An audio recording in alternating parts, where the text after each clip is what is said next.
sekarang adalah simple past tense. Nah, apa aja yang akan kita pelajari dalam simple past tense kali ini?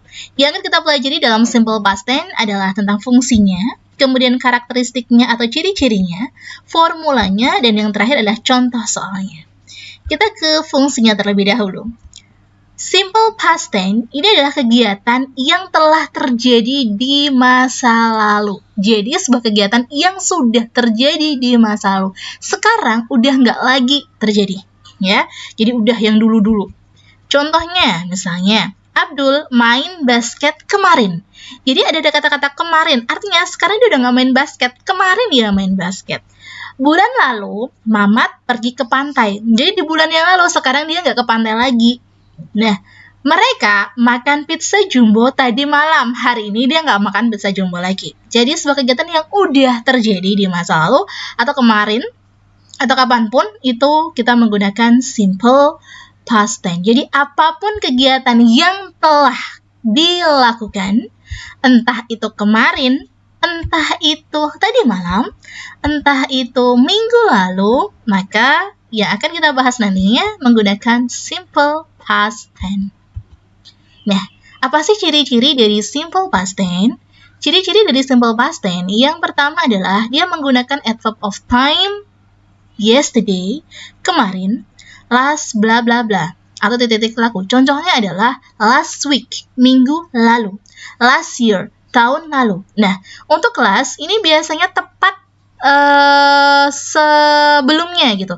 Jadi tepat sebelumnya, misalnya last week, minggu lalu, jadi tepat 1 minggu sebelumnya. Last year, tepat 1 tahun sebelumnya. Sedangkan ago, bla bla bla ago, ini juga artinya lalu, tapi lebih dari 1. Misalnya 2 days ago, 2 hari lalu. 3 years ago, 3 tahun lalu. This morning, tadi pagi.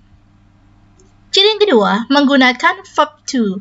Ini adalah bentuk verb 2. Kalau misalnya verb yang pertama adalah yang kemarin digunakan untuk simple past tense, simple present tense, sedangkan untuk yang past tense dia menggunakan verb 2. Ciri-ciri verb 2-nya, yang pertama, biasanya verb 2 itu diakhiri dengan ed. Di belakangnya ada ed. Contohnya adalah visit, jadi visited, ada ed di belakangnya. Cook, jadi cooked, ada ed-nya. Nah, ciri yang kedua, ini hanya analisa saya, jadi tidak semuanya menggunakan ini.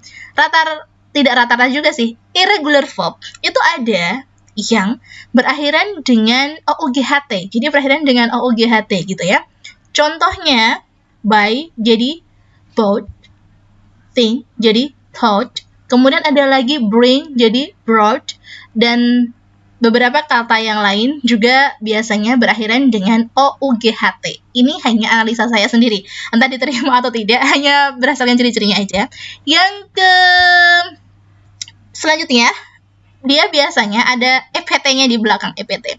Ini biasanya untuk kata-kata yang berakhiran EEP. Contohnya adalah keep, jadi kept. Sleep, jadi slept. Sweep, jadi swept. Jadi gitu. Jadi ada EPT-nya di belakang. Ingat, untuk yang kedua dan yang ketiga ini hanya hasil analisa. Biasanya terjadi di irregular verb gitu. Ciri yang ketiga, dia menggunakan to be, was, atau were. Jadi kan ada dua kalimat dalam bentuk simple past.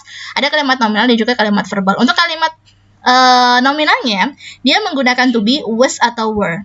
Nah, was ini digunakan apabila subjeknya adalah I, saya, she, contohnya namanya Ani gitu. He, Ali, it, benda satu aja, contohnya cat. Sedangkan were ini digunain untuk you, kemudian we, kemudian they, atau benda lebih dari satu. Cats yang jamak ada tambahan s-nya. Jadi kalau misalnya lebih dari satu, dia pakainya were. Nah, kita akan latihan kapan sih menggunakan was dan kapan menggunakan were. Ingat, kalau was itu digunain buat ketika subjeknya itu I, she, he, it. Sedangkan kalau were itu digunain buat you, they, we. Kemudian benda lebih dari satu, di belakangnya ada s-nya. Sekarang kita ke contoh yang pertama. Mr. Farhan, bla bla bla, tired last night. Nah, Mr. Farhan, karena dia ini adalah satu orang atau he, maka to be yang digunakan adalah was. Yang kedua, the cats, ada s-nya di sini, the cats, maka dia menggunakan were. VNGK, dua orang, maka dia menggunakan were. Ingat, hanya lihat di depan-depannya aja, nggak usah lihat di belakangnya. Yang keempat, she, hanya satu orang, lagi digunakan was. Itu contoh penggunaan was dan juga were. Nah, verb 2 itu ada regular verb dan juga ada irregular verb. Kalau regular verb, contohnya kayak arrive, as, banyak banget regular verb. Nah, regular verb ini, verb 2 dan juga verb 3-nya, dia itu menggunakan ed di belakang. Jadi, arrived, asked, followed, helped, studied, ada ed-nya. Nah, yang saya kasih warna pink ini adalah verb 2 yang nanti akan digunakan untuk past tense. Sedangkan irregular verb, ini bentuknya memang tidak teratur gitu. Jadi, kita benar-benar harus hafal, ya. Jadi, harus hafal. Kayak go, went, gone, eat, ate, eaten.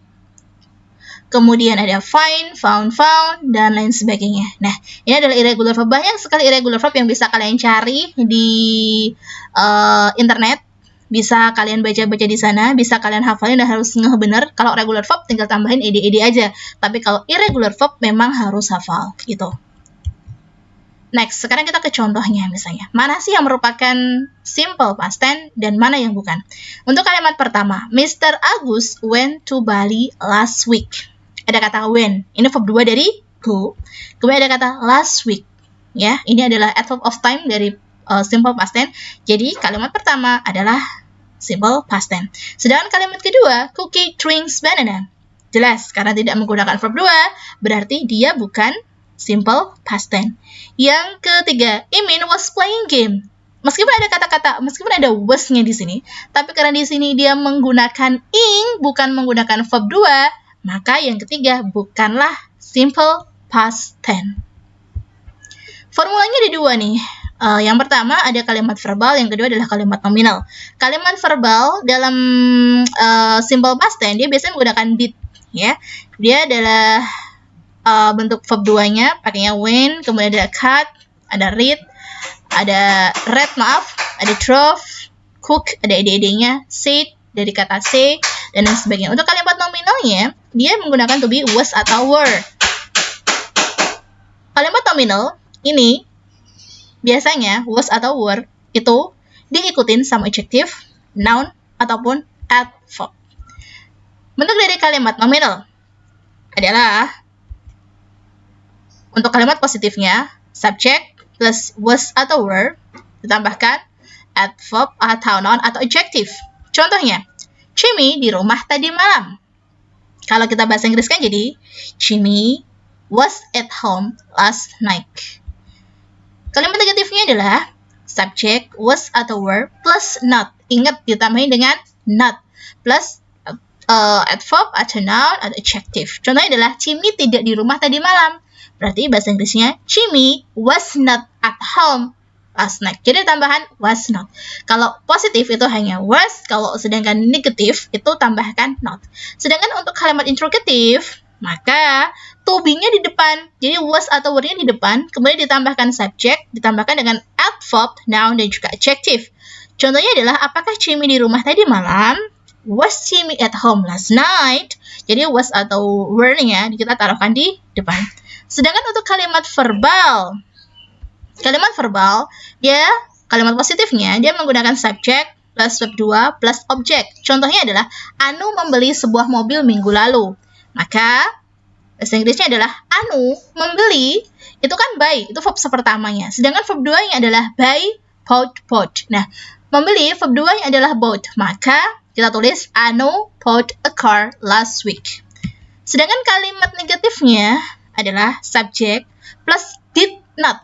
Ingat, ada did sama not. Sedangkan kalau di simple present kemarin itu kan pakai does sama do not gitu kan. Ini diikuti dengan verb 1. Karena sudah keluar did not, maka sebelahnya bukan verb 2 lagi, melainkan sudah menjadi verb 1 plus object. Contohnya adalah Anu tidak membeli sebuah mobil minggu lalu. Karena dia menggunakan minggu lalu, berarti dia pakainya adalah simple past tense. So, jadinya Anu did not buy a car last week. Sedangkan untuk kalimat interrogative-nya adalah did plus subject plus verb 1 plus object. Apakah Anu membeli sebuah mobil minggu lalu?